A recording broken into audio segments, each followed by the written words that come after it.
성경에는 인간에 관한 이해가 하나가 나오는 게 아니라 세 개가 나와요. 자, 첫 번째, 구약 성경에서 나오는 히브리 사람들이 본 인간에 대한 이해가 나와요. 구약 사람들은 인간을 어떻게 봤느냐?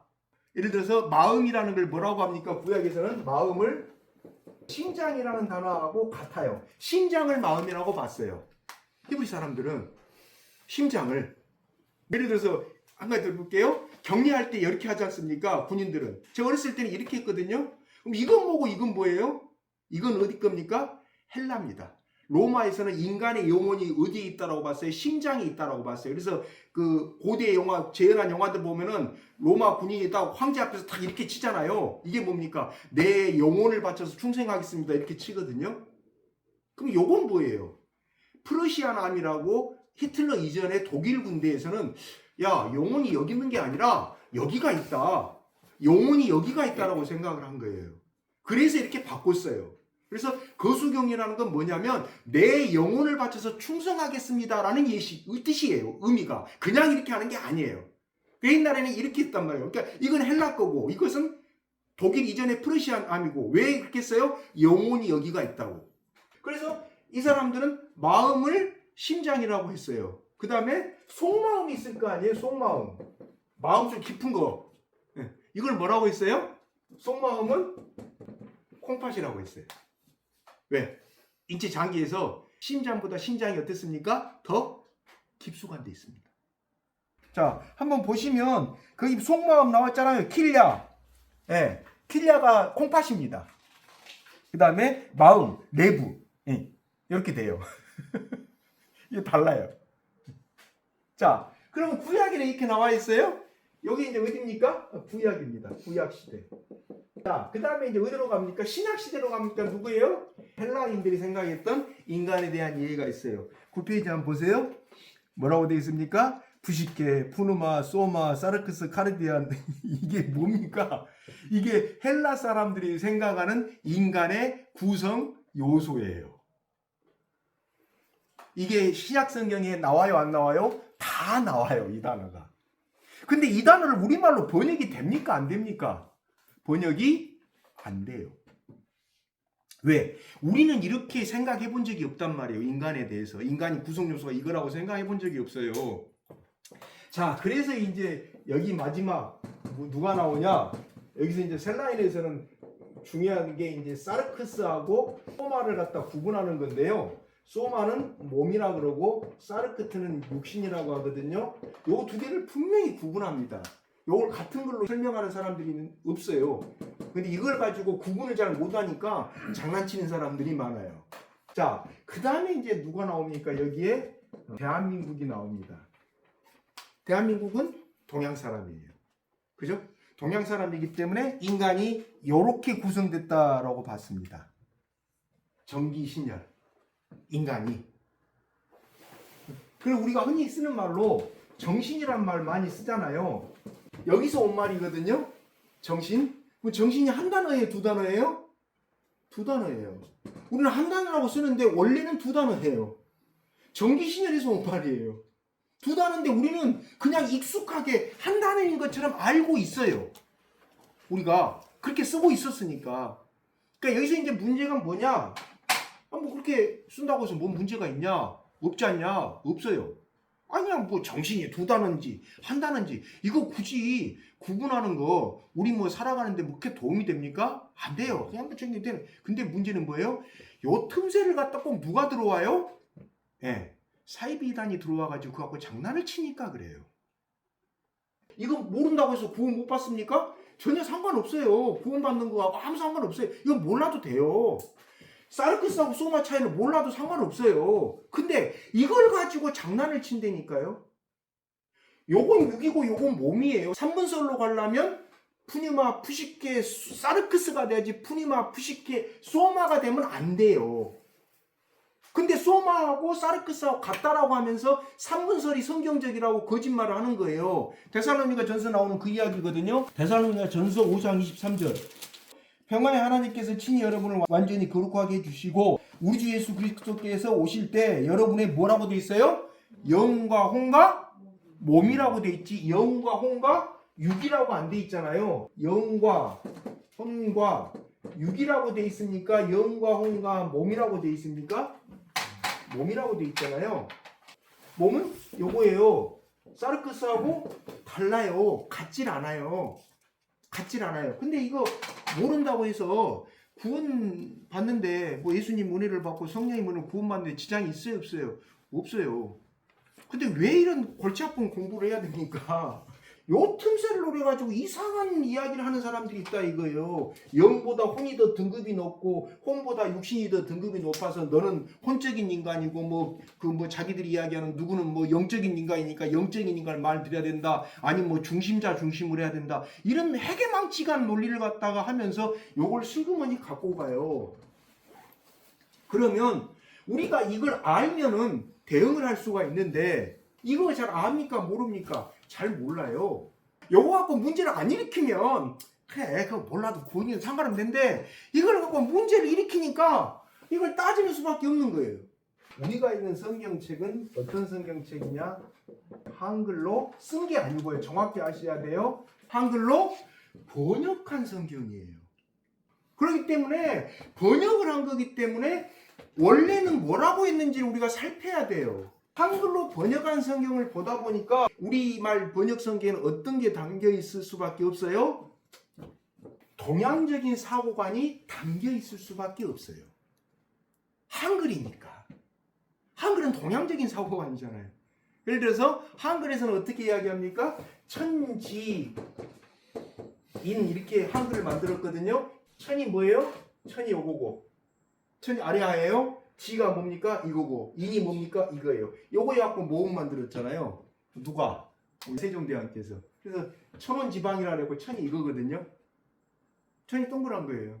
그래서 동양적인 사유 방식에서는 기본적으로 세 개로 구분해요. 그걸 갖다 그대로 세종이 받아들여 갖고 한글을 창제할 때 인용을 했는데 이 한글을 쓸 때 이 세 개 사이에 등급을 나눕니까? 안 나눕니까? 안 나누잖아요. 그냥 모음을 구성하는 거잖아요. 등급 안 나눠요. 근데 이제 이걸 갖다 엉뚱하게 하는 사람들은 뭐예요? 등급을 나눠가지고 영은 높고 육신이 낮고 요건 자기가 정하는 게 아니거든요. 인간이 정하는 게 아니라 성령님께서 그 상황에 따라서 너는 지금 영적인 것에 좀 관심을 둬. 너는 지금 육적인 것에 관심을 둬. 너는 지금 뭐 예를 들어서 이쪽에 대해서 관심을 둬. 요렇게 이야기를 하시는 건데 이걸 딱 등급을 나눠놓고 요렇게 장난을 친다 이거예요. 그래서 먼저 전제돼야 될 게 한글로 번역한 성경이기 때문에 영혼육이 있다라고 무작정 받아들이지 말고 이걸 번역을 할 때 원래 그 말의 의미가 뭐였는데 이렇게 번역했느냐 이걸 알아야 돼요. 알아야지 어떻게 합니까? 안 속아요. 그럼 이것만 알면 안 속느냐? 아니요. 하나가 또 있습니다. 뭐냐? 신접이의 의미가 뭐니? 귀신이 이렇게 접신하는 게 있거든요. 귀신을 불러갖고 점사를 남발하는 경우가 있어요. 제가 직접 해봤기 때문에 알아요. 제가 13년을 그러고 살았거든요. 거기를 나온 다음에도 제가 한 8년을 갔다가 찾았던 게 그거였거든요. 왜 내가 거기서 그렇게 신접 현상이 나타났느냐. 나온 다음에 신학대학원을 가가지고 거기에 교리가 성경적으로 틀렸다라고 알게 되니까 갑자기 신접이 안 나타나는 거예요. 근데 그게 구원하고 뭔 상관이 있습니까? 없어요. 아무 상관없어요. 그래서 이거 플러스 뭐냐? 여기에 교재가 다 나옵니다만 어떤 신비체험, 영적인 현상이 나타났을 때 이것을 분별할 수 있는 눈이 필요해요. 두 가지를 갖추고 있어야지 이 인간론 가지고 장난치고 거짓말하고 하는 사람들한테 안 넘어가요. 그래서 조금 어려워요. 솔직히. 좀 까다로운 부분도 있고. 그게 없으면 넘어가요. 그러니까 그거 갖고 장난치는 사람이 없으면 굳이 그런 걸 할 필요가 없는데 오늘날에도 지금 여전히 지금 그거 갖고 장난치는 사람들이 꽤 많거든요. 그래서 먼저 여기 나온 것처럼 동양에서 어떻게 봤느냐 이걸 알아야지 이제 이 단어들이 이 성경을 한글로 번역할 때 어떻게 했을 거다라는 걸 감지할 수가 있거든요. 자, 한번 봐보세요. 제가 읽어드릴게요. 부생하신 모국 모신 아버님이 내 몸을 낳게 하시고 어머님이 내 몸을 기르셨다가 동양에서 본 인간에 대한 기본 이해이다. 뭐가 틀려요? 아버지가 내 몸을 낳았어요? 서당에서 배우는 초급 단계 사자수학의 첫 구절이에요. 그럼 뭐라고 나옵니까? 동양에서는 청기가 부모의 정기에 강음하고 이를 통해 사람이 태어난다고 생각했다. 그래서 조선시대 후기부터는 어떤 사람의 가문에 친가와 외가 쪽으로 어떤 유명한 사람이 태어났는지를 논하는 족보나 보학이 양반과 사림의 필수 과목이 됐다. 그래서 아버지 쪽으로 8대손, 그 다음에 어머니 쪽으로 8대손으로 이야기를 해야 돼요. 그래서 어느 집에 가면은 우리 아버지 좀 8대손에 누가 없었고 몇 대가 누가 어디에서 뭐 벼슬을 뭐 했고 이렇게 해서 보학이라고 하는데 조선 후기에 나온 겁니다. 그걸 갖다가 한 30분 정도 장황하게 자기 집에 대해서 이야기를 할 수 있어야 돼요. 그래야지 어떻게 됩니까? 주안상이 올라오지. 안 그러면 행랑채로 가가지고 뭡니까? 그냥 밥 한 그릇, 국 한 그릇 갖다 접대를 받아요. 조선 후기에 있었던 풍경이에요. 유교는 무신론이기에 인간의 탄생에 하나님의 개입을 설정하지 않았다. 그 가문에 유명한 사람이 많으면 그만큼 그 집안의 유전인자가 우월한 것으로 생각했다. 그래서 될 수 있는 대로 그런 집안과 자제를 결혼시키려고 했다. 또 사람이 죽으면 그의 혼백이 육신을 떠나서 귀신이 된다고 하는 설명이 지배적이었다. 사람이 죽으면 혼은 하늘로 올라가서 120년 동안 유지되다가 흩어져 사라지고 백은 땅에 묻혀 없어진다고 생각했다. 그래서 제사를 4대조까지 120년 동안 드렸다. 처음에는 4대조, 증고조 할아버지 제사를 귀족이나 왕들의 경우에만 드렸고, 귀족과 왕들만 드렸어요. 평민들은 2대조, 아버지, 할아버지까지만 제사드린 게 일반적이었다. 그러나 후대에 이를 이것이 평민층에도 4대조까지 드리는 걸로 확대됐다.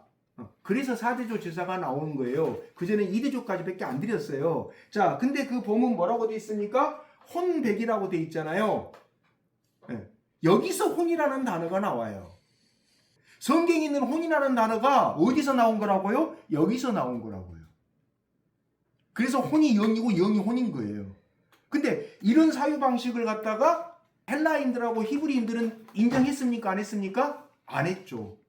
왜? 하나님이 개입한다고 생각했는데 이건 무신론적인 사유 방식이라니까요. 무신론적인 사유 방식에서는 인간의 청기가 그냥 부모가 하나님인 격이에요. 쉽게 말해서 청기가 가문에서 부모를 통해서 나타나는 거니까. 그래서 부생이라 그랬다니까요. 아버지가 날 낳았다라고 했다니까요. 아버지가 주체이기 때문에. 주체에 의한 정기 발현이었으면 자식이 태어날 수 없다라고 해서 부생이라고 한 거예요. 그게 동양적인 사고방식이에요. 그래서 혼이 나온 것처럼 혼은 120년 떠다고 백은 어떻게 됩니까? 땅으로 사라져요. 백에 해당되는 게 뭡니까? 그러면 육신이에요. 몸이 아니고 몸은 마음까지 포함되는 거니까 백에 해당되는 게 육이고 혼에 해당되는 게 뭐예요? 영이에요. 거기서 그걸 맞춰서 번역한 거예요. 자, 근데 다르다 그랬잖아요. 에레미야서 1장 5절 한번 봐보세요. 내가 너를 모태에서 짓기도 전에 너를 선택하고 내가 태어나기도 전에 너를 거룩하게 구별해서 온 민족에게 보낼 예언자로 세웠다. 예, 에레미야를 하나님이 선지자로 세운 시기가 언제예요? 태어나기 전부터 에레미야를 뭘로 세웠어요? 선지자로. 그럼 무슨 뭐 조건 세워가지고 에레미야가 선지자가 된 게 아니잖아요. 근데 여기서 핵심이 뭐예요? 에레미야가 태어나기 전부터 에레미야를 선지자로 세웠다라고 한다면 무슨 뜻이에요?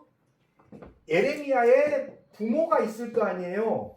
그러면 에레미야의 부모의 결혼에 누가 개입했다는 말이에요?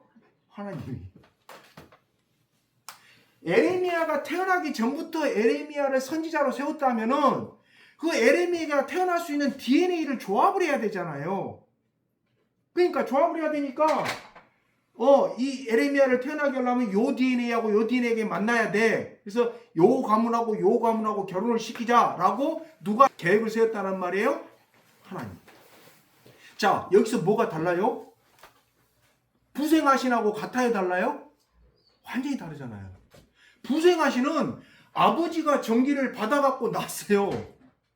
근데 여기는 하나님이 그 아이 태어나게 하려고 부모를 어떻게 했어요? 만나게 했어요. 그러니까 여기서는 주체가 누가 돼버려요? 예레미야가 되죠. 예레미야 태어나게 하려고 그 부모를 만나게 했으니까. 아까 일한 것처럼 부생하신 모으고 계시는 그게 아니고 뭐예요? 부모가 청기에 받아서 너를 태어나게, 주체가 거기는 누가 돼요? 부모가 돼요. 구약 성경에서 이야기한 뭡니까? 인간의 창조에 대한 이해가 지금 동양, 대한민국하고 아까 세계의 인간관이 섞여 있다 그랬잖아요. 동양, 대한민국하고 같아요, 달라요? 동양하고 달라요. 달라서 아까 뭔 일이 나온 겁니까? 한글로 번역한 성경을 우리는 읽고 있다 그랬잖아요. 그 세계관이 제대로 반영이 됩니까? 안 됩니까? 안 돼요. 그건 번역이 안 돼요. 그건. 이걸 1장 5절이 무슨 뜻인지를 갖다가 이렇게 설명을 해야지 알아듣지. 히브리 사람들은 이걸 딱 읽으면서 뭐라고 생각해요? 아, 창세기에 나오는 것처럼 하나님이 남녀간의 결혼에 개입한다라고 했으니까 에레미야 태어나게 하려고 저 둘을 갖다 결혼을 시켰구나. 요렇게 생각을 했어요. 누구는? 요 글을 쓴 에레미야 히브리 사람들은. 근데 우리나라 사람들은 뭐야? 그냥 그 집안에 점지해줬다는 뜻인가? 이렇게 생각하잖아요. 아, 그 집안에 이거 부모의 정성을 보고 그냥 자식 하나 점지해줬다는 말이구나. 이렇게 생각하잖아요. 그래서 우리 동양 사람들 사고방식에는 뭘 우선으로 얘기해요? 하나님이 개입했다라는 걸 우선하지 않고 아, 그 부모가 이렇게 정성을 들였더니 제사장 가문이란 말이에요. 또 이게 에레미야가 그러니까 제사장 가문이고 해서 그 부모가 그렇게 하나님 앞에서 뭐 충성을 하고 이단 사이비들이 잘 쓰는 말로 뭐 조건을 쌓아서 에레미야가 태어났구나. 요건 어떤 사고방식이에요? 동양적인, 특히 대한민국에서 또 조건 이야기 잘하는 누구? 이단 사이비들이 이야기하는 방식이지 성경에서 말한 내용이 아니에요. 근데 이것은 말씀드린 그대로 설명을 해야 되지 번역할 수 있는 문제가 아니에요. 멋 이런 말 번역됩니까? 안 돼요. 번역이 안 되는 부분이 있어요. 제가 지난 시간에 분명히 말씀드렸듯이 그럼 인간한테 영이 없다는 말이냐? 아니 있어요. 있는데 영의 실체를 우리가 다 모른다니까요. 몰라서 우리한테는 뭐라고 이야기했어? 성경이 마음 잡아라 그랬지 영 잡아라고 안 그랬다니까요. 마음이 영을 담는 그릇이기 때문에 네 마음 관리라고 분명히 성경은 마음 관리라고 했지 영 관리라고 한 적이 없어요. 자, 두 번째 전기신혈이 뭐냐? 아까 위에서 부생하신 했잖아요. 부생하신 크게 이렇게 그냥 인간을 이야기하는 거고 이걸 아주 세부적으로 이제 나눴어요. 어디서? 한의학에서. 그러니까 의학이니까 좀 더 우리는 인간 이해할 때 뭐 물이 70%다 이렇게 이야기하는데 의학으로 가면은 70%인데 그 안에 혈액이 몇 프로고 또 뭐 담즙이 몇 프로고 이렇게 세부적이지 않습니까? 그래서 이번에 나오는 항목은 동양에서 인간을 이야기하는 첫 번째 항목은 아주 크게 넓다랗게 이해한 거고요. 굉장히 세부적으로 나눈 겁니다. 세부적으로 나눈 게 뭐예요? 한의학이에요. 한의학에서는 인간의 구성 요소를 뭘로 봤느냐? 자, 볼게요. 전기신혈이라고 있어요. 한의학은 인간의 몸을 전기신혈로 구성되어 있다고 해석한다. 우리가 흔히 쓰는 정신이란 말은 어디서 나온 말이에요? 한의학에서 나온 말이고 한 단어가 아니에요. 그래서 성경에 정신이라고 번역한 단어들을 보면은 같지가 않아요. 어떤 때는 영이라는 단어를 정신이라고 번역하고 어떤 때는 혼이라고 한 단어를 정신이라고 번역하고 완전히 각양각색이에요. 구약 성경에 보면은 같지가 않아요. 그 상황에 따라서. 자, 그러므로 뭐 제이메스처럼 마음, 정신, 생각을 혼과 다른 존재로 파악을 해서 마음, 정신, 생각을 하나로 보고 혼은 정신세계에 속하지만 영에 속해 마음, 정신, 생각보다 위의 단구로서 차원이 높고 그 하는 역할이 다릅니다 라거나 뇌를 통해 생각으로 영으로 영계와 통합니다. 뇌의 기능을 통해서 혼으로 영을 움직여 영이 영의 세계 것들을 보고 배우게 알게 됩니다. 같은 말은 성경에 있어요? 없어요? 없어요. 혼이 무슨 영으로 움직여요? 혼이 영이 혼인데. 그냥 이렇게 이제 구분해놓고, 아, 인봉됐다고, 뭐, 새로운 뭐, 이걸 받았다고 이렇게 하면은 그냥 홀라당 넘어간다니까요. 이런 책을 또 일반 기독교 출판사에 또 펴냈어요. 뭐, 혼에 속한 인간이라 그래가지고. 그 폐간됐어요. 지금 안 나와요. 그 책은 지금. 잘못됐다고 이야기 돼가지고. 무슨 뇌 기능을 통해서 혼을 통해서 영으로 움직입니까?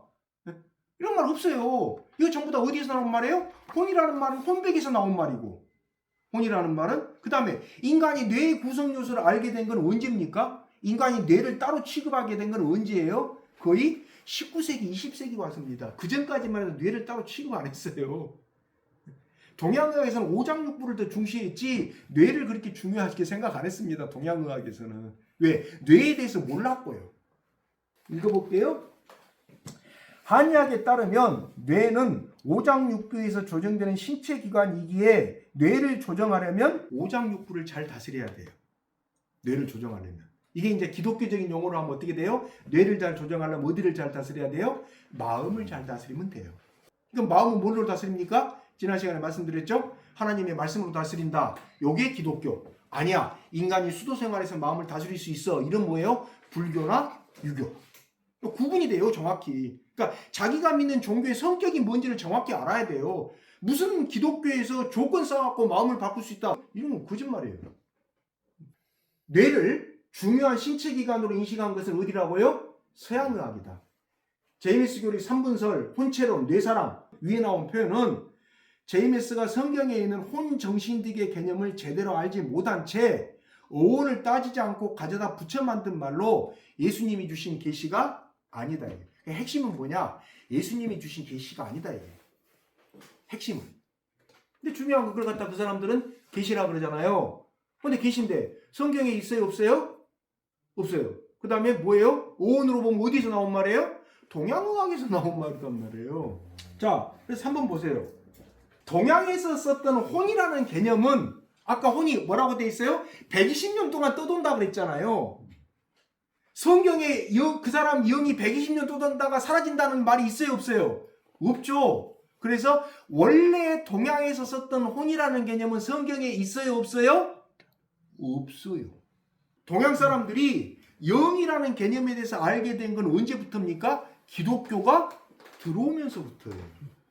기독교가 들어오면서부터 그리스도가 누군지 알게 됐고 창조주가 옥황상제가 아니라 하나님이다라고 알게 됐지 그 전까지는 옥황상제로 알고 있었어요. 그럼 옥황상제하고 하나님하고 차이는 뭐예요? 여러 개가 있습니다만 결정적인 게 뭐예요? 옥황상제는 부인이 있어요. 하나님한테는 부인이 있어요? 없어요? 없어요.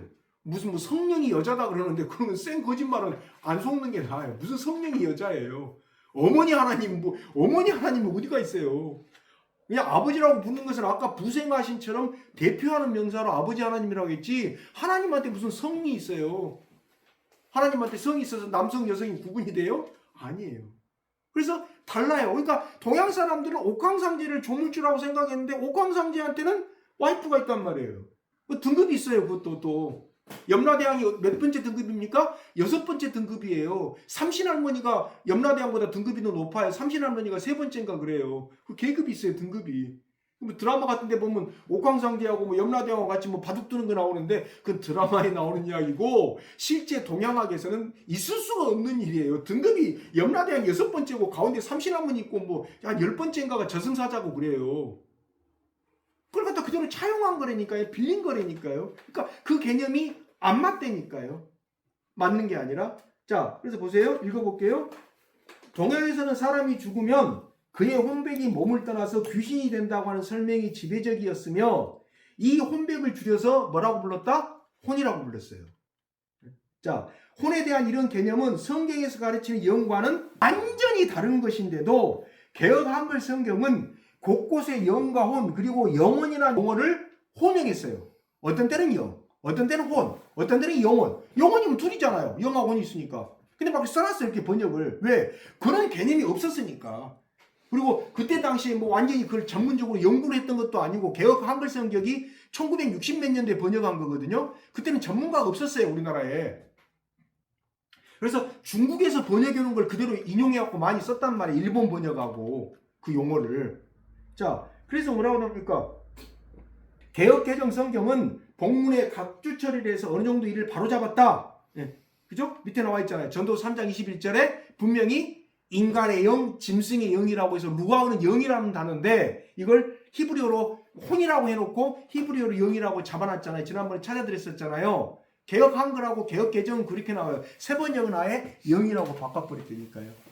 근데 그걸 갖다 그대로 하면 짐승한테 영이 있다라는 말이 되는데 이게 뭔 말이냐? 지난 시간에 설명드린 그대로예요. 창세기에 나온 걸 그대로 반영한 거다. 짐승한테 무슨 영이 있어요?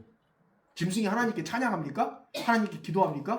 아니에요. 읽어볼게요. 5째 줄입니다. 예를 들어 네페시를 목숨, 마음으로 번역한 문장도 있지만 네페시는 혼이라는 단어인데 곳곳에 혼이라고 번역을 했어요. 근데 어떤 때는 마음이라고 번역했어요. 이게. 혼하고 마음하고 아까 다르다며요. 기독교는 혼이 마음이고 마음이 혼이에요. 그래서 이걸 다르게 번역해서도 그냥 같은 걸로 취급했단 말이에요. 기독교의 성경에는 뭐라고 나옵니까? 혼이 마음이고 마음이 뭐예요? 영이에요. 이걸 같은 등급으로 봐요. 성경은. 근데 조금 전에 말씀드렸던 것처럼 혼하고 마음하고 등급이 다른데 혼이 더 높대요. 다르대요. 같은 게 아니고. 그 다음에 혼보다 또 뭐 영이 더 높대요. 이거 이제 잘 모르면 넘어가요. 자, 계속 읽을게요. 네페시를 목숨, 마음으로 번역한 문당도 있지만 영으로도 번역했다 이거예요. 영은 루아흐라는 단어인데 지금 네페시를 영으로 번역했다. 그러면 같다라는 말이잖아요. 혼, 마음, 영이다. 그 다음에 그렇게 번역했으니까. 그래서 개역개정 성경만 보면 마음과 영의 관계를 명확하게 알기 힘든데 시편의 은혜가 아주 많다. 예를 들어서 볼게요. 시편 20장 2절에서 내 영혼을 칼에서 건지시며 내 유일한 것을 게에셀에게서 구하소서라고 할 때 영혼은 네페시를 번역한 거고, 그 다음에 밑에는 어떻게 됩니까? 새 번역이 이렇게 바꿔놨어요. 하나뿐인 나의 목숨을 개의 입에서 빼내주십시오. 그러니까 같은 단어를 저쪽에서는 영혼이라고 번역했고 이쪽에서는 뭐라고 번역했어요? 목숨으로 번역했어요. 그러면 성경은 영혼하고 목숨을 어떻게 한 거예요? 같은 의미로 봤다 이거예요. 근데 이걸 다르다고 이야기하는 사람들이 꽤 많아요. 자, 그 다음에 보세요. 네페시는 목숨, 생명 또는 사람 자신을 이란 뜻인데도 불구하고 제대로 번역한 것이 드물고, 왜? 이런 개념이 우리나라에 없었으니까. 성경의 번역에 대해서 본격적인 연구가 들어간 시기가 언제예요? 1990년대쯤 돼요. 80년대 이후예요. 그 전까지만 해도 성경 번역에 대해서 연구를 잘 안 했어요. 한국의 목사들이. 왜냐? 교회가 막 부흥이 되고 사람들이 몰려오니까 번역에 신경을 못 썼어요. 그러니까 한국교회의 역사예요. 역사가 나와요. 그래서 80년대 막 유학 가고 이러면서 90년대 들어오면서 그때 이제 비로소 성경 원어에 대한 연구가 시작되고 그때부터 막 성경이 나와가지고 지금 막 여러 개가 나와 있거든요. 그 전까지는 없었어요. 그 전까지는 개역 한글밖에 없었어요. 개역 한글은 한문하고 이렇게 구간문 혼용체예요. 그러니까 한문으로 보면 쉽게 이해가 되는 게 개역 한글 성경이에요. 개역 한글은 한문을 갖다 그냥 써놓은 거거든요. 그러니까 그걸 보니까 훨씬 더 이해가 잘 되더라고요. 아, 이 한문을 한글로만 쓴 거구나. 예를 들어서 하나 볼게요. 사무엘기에 나오는 단어인데 내 마음이 궁급하나이다 라고 이야기를 해요. 궁급이란 말 요즘 씁니까? 안 씁니까? 안 써요. 근데 한글에는 보면은 한문이 딱 지워져 있고 궁급이라고 돼 있어요. 그러면 알아들어요? 몰라요? 못 알아들어요. 이게 무슨 뜻이에요? 한문으로 보면 금방 알아요. 임금이 굴 안에 갇혀 있으니까 얼마나 다급한 상황이었겠어요. 그래서 개역 한글 성경을 보려면 구간문 혼용 성경으로 보면 훨씬 더 이해가 돼요. 한문 좀 아는 사람들은. 이거 궁급이란 말 처음 들어보잖아요. 개역 한글 성경 사무엘서에 나오는 이야기예요.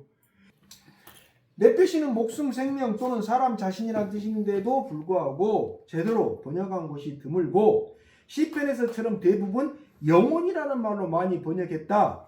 영혼을 목숨과 같은 의미로 사용하고 있는 것이다. 영혼을 목숨하고 같은 의미로. 근데 정확하게 하면 영혼도 두 단어잖아요. 영과 혼이잖아요. 근데 원래 원어에서는 한 단어를 갖다가 두 단어로 번역을 해놓고 어떤 때는 혼이라고 번역했다가 어떤 때는 정신이라고 번역했다가 어떤 때는 마음으로 번역했다가 또 에레미야를 보면 정성들이다라는 단어로 번역을 해요. 단어가 없어요 우리나라에. 뭐 어떻게 번역해야 됩니까? 예를 들어서 노아가 방주를 지을 때 썼던 나무가 뭐라고 나옵니까? 한글 성경에는 잣나무라고 나오죠? 잣나무 맞아요? 아니에요. 고페르 나무예요. 고페르 나무가 근데 어떤 나무인지 압니까? 아무도 몰라요. 그래서 성경에만 그 단어가 나오는데 번역 안 되는 단어들이 꽤 돼요. 근데 다행히 이게 성경의 핵심 교리하고는 연관이 별로 없어요. 근데 많은 사람들이 이해가 안 되니까 새 번역에도 보면 잣나무라고 번역해 놨거든요. 근데 지금 저 방주를 잣나무로 지었어요? 아니요. 고페르 나무인데 고페르 나무가 지금 없다니까요. 어떤 나무인지를 모른다니까요. 번역이 안 돼요? 돼요? 안 돼요. 안 되는데 사람들한테 설명해야 되니까. 그럼 소나무로 지었다고 할 거예요? 근데 중동에 소나무 안 나잖아요. 그러니까 잣나무라고 번역을 하는 거예요. 뭐 진짜로 잣나무로 지었어요? 그래서 이제 뭐 그걸 비판하는 사람들은 잣나무로 어떻게 짓냐 막 하면서 거짓말을 이거 뭐 부분 심판이다 이렇게 거짓말을 하거든요. 그거하고 전혀 다른 상황이거든요. 자, 그다음 볼게요. 또 시편 143편 7편에서 여호와여 속히 내게 응답하소서 내 영혼이 피곤하니이다 라고 할 때 영혼은 뭐라고 돼 있어요? 루아를 번역한 뜻이므로 원뜻은 내 영이 소멸되려 합니다. 또는 뭡니까? 육체를 떠나려 합니다. 네. 그래서 새 번역을 뭐라고 번역했어요? 주님 나에게 속히 대답해 주십시오. 숨이 끊어질 지경입니다. 이렇게 번역했다 이게. 자, 그럼 여기까지만 결론적으로 딱 정리해보면 어떻게 될까요? 우리말에서는 영혼이에요.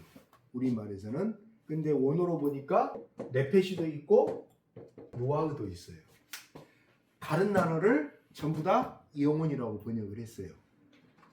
서로 다른 단어인데 그러면 이렇게 번역했을 때는 뭐라고 생각한 겁니까? 야, 네페시하고 루아흐하고 같아. 이런 개념하에서 그냥 같이 이렇게 번역한 거잖아요. 또는 뭐라고 번역했어요? 거기 나온 것처럼 영혼이라고 번역하기도 하고 목숨이라고 번역하기도 했어요. 그러니까 영혼이나 목숨이나 같은 단어니까 서로 다른 단어인데 이렇게 번역하자. 우리말에 없는 개념 이렇게 하자라고 했어요. 그런데 이걸 가지고 장난을 치는 사람들이 뭐라고 했냐? 네페시는 혼이고 루아흐는 영인데 등급이 다르다. 같지 않다. 영이 등급이 더 높다. 이렇게 거짓말을 해요. 그러면 뭐가 문제가 돼요? 성경이 잘못된 게 돼버려요. 다른 단어를 루아흐는 분명히 영으로 다 번역하든지 네페시는 전부 다 혼으로 번역했으면 성경 전체를 통틀어서 구약 성경 통틀을 다 들어서 이건 히브리어니까 헬라어는 안 그러냐? 헬라어 또 그래요. 그 뒤에 이제 나와요. 일단 구약 성경만 놓고 봤을 때 통일하기 위해서 전부 다 네페시는 혼이라고 번역하고 전부 다 루아흐는 영이라고 번역을 했으면 이 사람들 주장이 맞을 수도 있어요. 영과 혼이 다른데 등급이 다르다고 하는 주장이. 근데 다른 단어를 같은 말로 번역을 해버렸잖아요. 그럼 이 번역이 잘못된 거예요? 아니요. 이걸 썼던 사람들이 네페시아나 루아흐나 이걸 갖다가 상황에 따라서 달리 썼어요. 같은 의미인데도 어떤 때는 네페시라는 단어를 쓸 때도 있고 어떤 때는 루아흐라는 단어를 썼어요. 전도서 3장 21절 나왔잖아요. 짐승한테 루아흐가 있대요. 짐승한테 영이 있습니까? 아니잖아요. 짐승한테 무슨 영이 있어요? 뭐 짐승한테 혼이 있어요? 무슨 짐승한테 혼이 있어요? 근데 그걸 갖다가 루아흐로 써놨단 말이에요. 왜요? 짐승도 하나님이 창조하신다 것이다 라는 의미를 강조하기 위해서 전도서 3장 21절에 사람의 영은 위로 올라가고 짐승의 영은 아래로 내려간다라고 하나님이 짐승도 창조하신 거기 때문에 하나님의 영이 생명의 기운이 개입했다라는 걸 강조하기 위해서 영이라는 단어를 써놨단 말이에요. 근데 이제 이걸 개혁 개정하고 개혁 한글은 번역을 하면서 짐승이 영이라고 하면 사람들이 헷갈린단 말이에요. 안 헷갈리겠어요? 헷갈리죠. 그러니까 뭐라고 번역을 해놨어요? 야, 이거 영이라고 번역하지 말자. 사람들이 이해하기 힘들다. 짐승한테 어떻게 영이 있냐? 그거 뭐라고 번역합니까? 혼이라고 딱 번역을 해놨단 말이에요.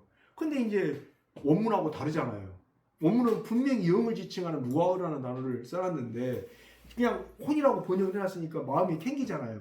그러니까 밑에 딱 각주 딱 해가지고 히브리어로는 뭐라고? 영이다 라고 쳐놨단 말이에요. 이건 뭐예요? 아, 이 의미를 아는 사람들은 교인들한테 설명해주고 모르면 그냥 넘어가라.